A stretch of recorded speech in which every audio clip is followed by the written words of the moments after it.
Proverbs chapter 13 verses 1 to 10. A wise son heareth his father's instruction, but a scorner heareth not a rebuke. A man shall eat good by the fruit of his mouth, but the soul of the transgressor shall eat violence.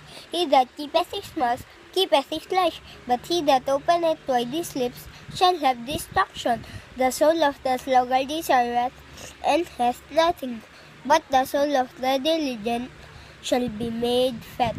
A righteous man hateth lying, but a wicked man is loathsome, and cometh to shame. Righteousness keepeth him that is upright in the way, but wickedness overthroweth the sinner. There is that maketh himself rich, yet hath nothing.